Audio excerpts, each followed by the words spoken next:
Le mouvement. Regardez plutôt cette image-là. Est-ce que vous reconnaissez l'agriculture française? Alors non, vous allez me dire, c'est pas vraiment chez nous. Et là, vous voyez encore beaucoup de battage au cœur du village? Non plus. En réalité, que nous racontent ces images? Le mouvement, l'évolution, le fait que tout change en permanence. Pourquoi? D'abord parce que nous sommes des organismes à évolution culturelle. Nos pratiques, nos exigences, nos façons de faire, nos façons d'agir ou de nous nourrir changent. Mais encore, il y a aussi ici de l'évolution biologique. Pourquoi? Parce que nous ne cultivons plus les mêmes plantes, nous n'élevons plus les mêmes animaux, nous ne pouvons pas, de toute façon, leurs parasites ont évolué, ou d'ailleurs les conditions ont pu changer, qui font que nous avons, en fait, vu changer biologiquement, évoluer biologiquement le matériel vivant que nous utilisons. Mais ça va plus loin. Nous sommes au cœur d'une évolution culturelle et d'une évolution biologique qui discutent entre elles. De sorte que nous sommes aussi dans une évolution qui est une évolution bioculturelle.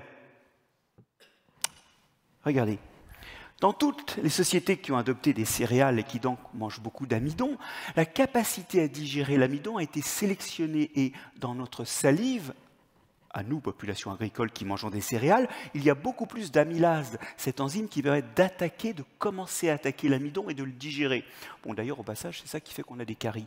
Mais peu importe, l'idée c'est que nous digérons mieux les céréales parce que nous nous les sommes appropriées. Il y a eu la sélection de ceux qui les digèrent mieux.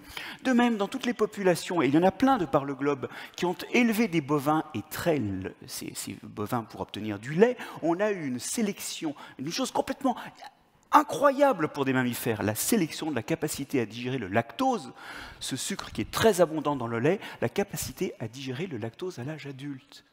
Et en creux, ça veut dire que ceux qui digéraient moins bien l'amidon, ou ceux qui digéraient moins bien le lait, ont eu moins de descendants que les autres. Nous avons été sculptés dans notre évolution biologique par des traits qui sont des traits culturels. Planter des céréales, boire du lait. Tout simplement. Et vous savez, ça continue. Aujourd'hui, le changement d'alimentation conduit à une forte prévalence de l'obésité dans la population. Mais regardez, à partir d'un certain indice de masse corporelle, cela réduit l'espérance d'avoir des descendants. Oui, vous le voyez encore aujourd'hui, certains, car l'obésité a une partie, elle n'est pas complètement génétique, mais elle a des déterminismes génétiques, une partie d'entre nous sont en train d'être contre-sélectionnés par la façon dont nous mangeons et les produits que nous prélevons dans notre agriculture. En fait, nous sommes au carrefour d'une évolution culturelle, d'une évolution biologique et des interactions entre ces deux évolutions, et nous ne le savons pas. Nous ne le manipulons pas, nous ne l'enseignons pas, nous n'avons aucune agilité par rapport à ce qui s'impose à nous comme une fatalité, alors que vous savez quoi? Le mouvement n'est pas une option, mais dès qu'on l'a compris, il peut être une solution. Alors, on va incarner cette idée-là au travers de 3 petites histoires qui sont en fait l'histoire de l'agriculture moderne. Parlons pesticides et posons les choses nettement sur la table. Sans pesticides, nous aurions encore une famine tous les 5 à 10 ans, comme au XIXe siècle. Donc la question n'est pas est-ce que les pesticides sont bons ou mauvais, il est est-ce que nous les utilisons bien? Non. Non, parce que quand on applique en grande quantité du glyphosate, eh bien on voit par exemple aux États-Unis qu'en 30 ans, c'est 30 espèces de plantes qui sont devenues résistantes au glyphosate, de telle sorte que dans certaines régions, on ne peut plus utiliser le glyphosate. Ce que je suis en train de dire, c'est que si on ne prend pas en compte l'évolution des organismes contre lesquels on veut lutter, si on n'est pas agile avec elle, eh bien on remporte des victoires à la Pyrrhus, où le succès d'un jour est la destruction de l'outil de lutte le lendemain. Il se passe la même chose d'ailleurs avec les antibiotiques, vous savez. Cette histoire, c'est qu'en fait, nous ne savons pas utiliser nos armes de façon durable. Mais ce n'est pas tout. Parmi les organismes qui ne sont pas adaptés aux pesticides, il y a l'homme. Et malheureusement, les agriculteurs, il faut le dire, car c'est à eux que l'on doit cette vérité, font partie des preuves que ça ne va pas du tout. Si vous regardez cette grande étude, l'étude Agrican, vous voyez que tout cancer confondu, les hommes et les femmes agriculteurs se portent mieux que la population globale. Mais ça cache quoi? Ça cache qu'en fait, ils ont beaucoup moins, pas simplement 5 à 7%, mais beaucoup moins de cancers pour tous les cancers, sauf certains, qui sont des cancers qu'on retrouve aussi dans les populations qui ne sont pas agricultrices, mais qui vivent à côté des exploitations. En fait, les pratiques agricoles sont toxiques, avec des myélomes multiples 20% plus abondants et des lymphomes plasmocytaires 50% plus abondantes que dans la population standard. Les pratiques agricoles, et notamment les pesticides, même si les causes peuvent être discutées pour certains cancers, sont toxiques pour les hommes. Et ça veut dire qu'on a négligé aussi que nous étions le produit d'une évolution dans laquelle nos ancêtres n'avaient jamais été en contact avec ces produits, donc, évidemment, n'y sont pas nécessairement adaptés. Alors là, ça prend l'allure d'un désastre, et on se dit, mais comment bouger? Quel mouvement? Le mouvement, il est simple. Utilisons le vivant pour avancer et limiter l'utilisation des pesticides. Je pense par exemple à un formidable succès de l'INRAE, qui est la sélection de ces cépages résidus, qui, par le biais de mutations, par le biais de croisements habiles, cumulent plein de résistances au mildiou et à l'oïdium. Le bilan de ça, de ces nouveaux cépages, Vidoc, Floréal, Artaban, Voltis, c'est que vous passez 7 fois moins dans votre parcelle pour mettre des pesticides. 7 fois moins, ça veut dire moins d'essence, moins de temps, ça veut dire 800 à 1000 € de moins d'intrants à l'hectare. Et en réalité, résidus, ça veut dire résistance durable. Parce que comme ils cumulent plusieurs résistances, au mildiou ou à l'oïdium, les attaquants, les parasites, qui pourraient être résistants à toutes ces parades, doivent porter plusieurs mutations en même temps. Et ça, c'est extrêmement improbable, c'est même impossible. C'est une barrière évolutive.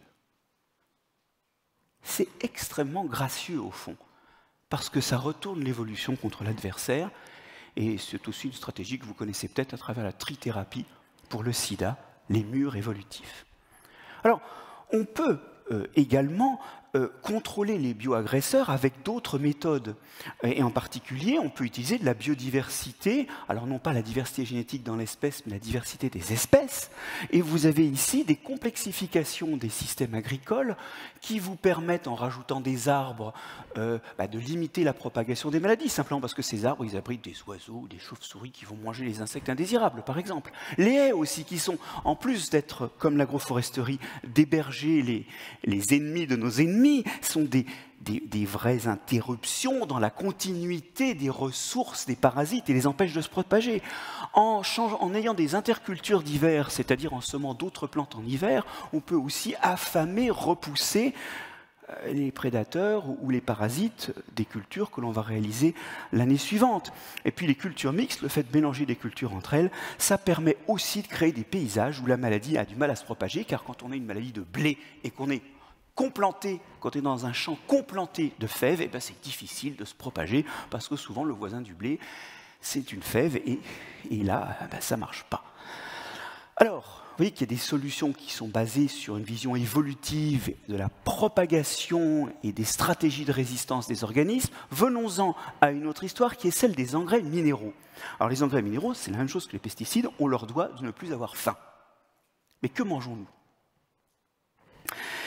Alors, déjà, le problème de ces engrais, c'est qu'il faut en mettre beaucoup, il y a des fuites, vous les retrouvez dans l'eau, vous les retrouvez dans les océans, et ça explique des marées vertes ou brunes qui sont extrêmement indésirables pour les riverains, car les gaz qui en émanent sont toxiques.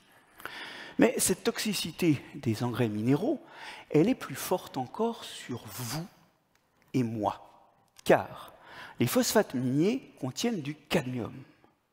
Et vous l'ignorez peut-être, mais nous mangeons, nous, quotidiennement, lorsque nous mangeons les produits d'une agriculture qui utilise des engrais minéraux, nous mangeons 1,4 fois la dose maximale de cadmium autorisée ou recommandée par l'OMS. Ça veut dire quoi ? Ça veut dire que nous sommes intoxiqués au cadmium. 50% d'entre nous, dans cette salle, sont en surdosage. Nous sommes en surdosage et les conséquences sont des conséquences rénales, hépatiques, qui sont des causes qui s'ajoutent aux autres causes pour faire que nos reins et nos foies fonctionnent mal, des problèmes d'ossification qui accroissent les troubles de la ménopause, le problème d'ostéoporose donc, et puis aussi C'est un des agents causals de cette explosion, 2 à 3% de cancer du pancréas en plus, d'un cancer qui tue, le cancer du pancréas. Alors comment faire, allez-vous me dire? Comment faire sans engrais minéraux? On ne fera sans doute pas sans. Mais on peut faire avec un peu moins, pour passer de 1,4 fois la dose maximale à 0,8, 0,9 fois. Alors c'est quoi les solutions? C'est des solutions que pratique déjà le bio d'ailleurs. C'est de maximiser, sinon de reposer complètement sur les engrais organiques, les engrais qui ont de tout temps été ceux qu'utilisent les organismes du sol pour produire l'azote, le phosphate et plus généralement toutes les ressources que consomment les plantes. Et en pensant déchets animaux, je vous laisse quelques instants pour imaginer quel est l'animal qui en France produit le plus de déchets. Alors c'est pas la vache, effectivement, encore que là vous voyez au passage comment l'élevage est aussi une solution, alors qu'il est souvent fustigé. C'est effectivement l'homme qui, quand il tire la chasse d'eau, dilue une ressource incroyable, l'urine et les excréments. Vous savez, l'urine et les excréments, c'est pas beaucoup du volume de nos eaux usées. Mais regardez ce que ça représente en termes d'azote et de phosphate. L'urine, c'est 11 grammes par litre et par jour d'azote. Le phosphate, 7 grammes par litre et par jour, soit 0,7 grammes de phosphore. C'est énorme, c'est une ressource. Non, on paye des impôts locaux pour disperser ça dans l'environnement pendant que nos agriculteurs achètent de l'azote et du phosphate. Et en plus, de toute façon, quand on tire la chasse d'eau, on a dilué cet or liquide ou en barre que représente notre urine et nos fesses.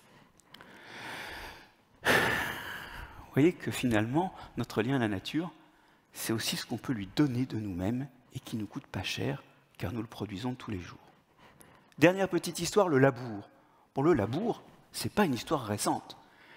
C'est presque le geste fondateur de toute agriculture. Ne soyons pas si européocentriques que ça. Les précolombiens n'ont jamais labouré, au fait. Ils n'avaient pas de charrues ni d'animaux de trait. C'est une possibilité pour l'agriculture. Et de fait, elle a des vertus. Évidemment, nos anciens n'ont pas adopté le labour vainement. Ça désherbe, ça remonte la fertilité que l'eau emmène perpétuellement vers le fond du sol, ça aère le sol, mais ça l'aère tellement bien que les bactéries respirent mieux et que le sol finit par n'être plus très riche en matière organique. Ça désherbe si bien que le sol étant nu, il finit par pouvoir être emporté par l'eau. Oui. La vérité, c'est que nous vivons une explosion de l'érosion. Et sur les 80 milliards de tonnes de sédiments qui retournent chaque année à l'océan, selon les estimations, c'est entre 50 et 95% du total qui est lié au labour. L'homme est en train de faire fondre ses sols en les labourant. Alors, que faire? J'aime bien ce moment parce que ce que vous allez voir, ce n'est pas les scientifiques qui l'ont fait, c'est les agriculteurs. Et c'est le moment de rappeler qu'il y a souvent, chez les agriculteurs, comme dans d'autres métiers, des gens qui ont une habileté, une agilité à passer à autre chose. Constatant que leur sol n'allait pas très bien et qu'il s'écoulait à la première pluie, certains ont adopté une agriculture non labourée. Cette agriculture non labourée, elle laisse beaucoup plus de vie se développer dans le sol, des vers de terre, des filaments de champignons qui meurent en laissant des troncs, des racines qui poussent et meurent en laissant des trous. En réalité, dans cette agriculture-là, il y a beaucoup plus de petits trous faits par le vivant. Et ces sols retiennent mieux l'eau. Ils retiennent en plus l'eau pour une autre raison, c'est que cette façon de porosité s'oppose à la violente aération du sol par le labour et stabilise donc la matière organique. D'ailleurs, vous voyez que ces sols sont beaucoup plus colorés, ces sols non labourés. Et ces sols non labourés, eh bien, ils ont la vertu de retenir mieux l'eau, ce qui, dans les périodes de sécheresse que nous vivons, de sécheresse estivale que nous vivons, limite l'impact, justement, du manque d'eau. Alors, c'est des sols qui vont mieux. La vie biologique s'y redresse de 25%, même si des fois on est obligé de les passer au glyphosate avant les semailles suivantes. Ce sont des sols qui vont mieux et où l'érosion, qui est augmentée d'un facteur 10 à 20 par le labour, régresse et redevient de l'ordre de l'érosion attendue pour un sol à l'endroit donné où on l'étudie.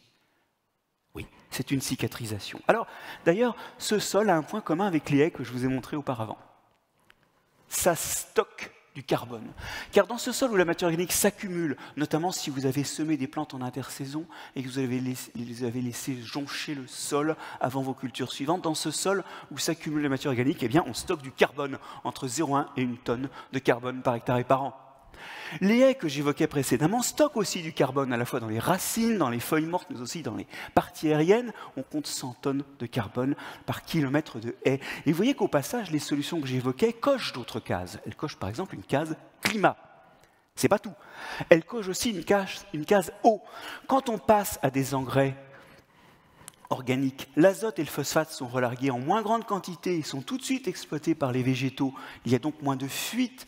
Vous réduisez de 30 à 40% la quantité d'azote qui s'échappe du sol et va dans les nappes et nécessite éventuellement des traitements pour que l'eau soit potable. De même, quand vous minimisez la quantité de pesticides, vous minimisez la quantité de pesticides qui passent également dans l'eau et dans l'eau potable. Vous minimisez donc la nécessité de traiter ces eaux potables.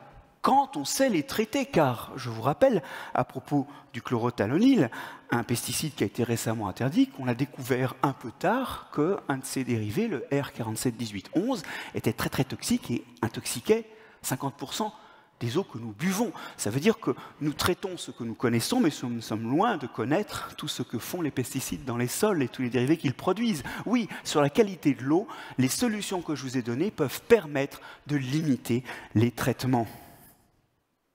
Alors vous allez me dire, oui, c'est joli, mais ce qu'il faut avant tout, c'est nourrir le monde, puisque la vertu de tout ça était de produire assez. Eh bien, vous savez quoi? Il y a tout un tas de travaux qui montrent que quand on fait les choses bien, quand on a des rotations de culture bien choisies, on augmente la productivité parce qu'on détruit la persistance des pathogènes. Quand on a des cultures mixtes, on peut augmenter la productivité parce que quand on mélange des espèces ensemble, eh bien, elles n'exploitent pas exactement pareil les ressources. Et donc, elles ont accès en mélange à plus de ressources que si on les sépare, ou elles n'ont accès qu'à une portion des ressources. Bien sûr, il y a de la compétition, mais les cultures mixtes, elles peuvent produire plus. C'est notamment des chiffres que vous avez en mélange céréales-légumineuses. Enfin, l'agroforesterie produit plus parce qu'elle exploite mieux le temps et l'espace. Les racines des arbres vont là où ne sont pas les racines des plantes annuelles. Les feuilles des arbres sont présentes à un moment où on a déjà récolté la culture annuelle, alors que la culture annuelle fait ses feuilles avant que les arbres aient sorti les leurs. En d'autres termes, vous exploitez mieux l'espace et le temps et vous pouvez produire plus. Tous les mélanges, toutes les solutions ne sont pas bonnes, mais il y en a qui peuvent nourrir l'humanité mieux. L'argument de la nutrition de l'humanité est un argument vain. Rentrons dans les détails techniques. Toutes ces histoires sont les histoires de gestes qui nous ont nourris. Toutes ces histoires sont celles d'un progrès fait hier qui a, sur le coup, amélioré le sort de l'humanité. Mais quand on voit maintenant les conséquences de cela sur la santé, la durabilité des sols, sur les agriculteurs eux-mêmes, eh bien on se dit que ce serait bien de faire un pas en avant, c'est-à-dire de se mettre en mouvement. Pour le coup, une petite citation de Lévi-Strauss qui va nous donner à réfléchir. Les avancées de la science et de la technique ont souvent pour bénéfice principal, souvent pour excuse alléguée, de compenser les conséquences néfastes engendrées par les progrès précédents. Ce faisant, d'autres conséquences néfastes résultent, auxquelles il faudra inventer d'autres progrès pour remédier. Oui, il faut bouger, mais quand nous bougerons, nous allons provoquer des effets secondaires qui nous obligeront à bouger encore. Vous savez, il ne faut pas croire à la transition, il faut croire au mouvement, il faut croire à l'évolution perpétuelle. L'évolution culturelle est inévitable, elle est perpétuelle, elle s'engendre elle-même, mais quelque part, elle peut être une solution au problème instantané. Derrière, il y a cette évolution biologique qui peut être un outil pour demain gérer les problèmes auxquels nous sommes confrontés aujourd'hui. Et cette évolution biologique, elle est aussi perpétuelle. De toute façon, elle nous est imposée par les changements du milieu et par les changements des prédateurs et des parasites de nos cultures. Vous voyez que le mouvement du vivant est une solution, ou peut être une solution. Le mouvement sera perpétuel où nous ne saurons plus.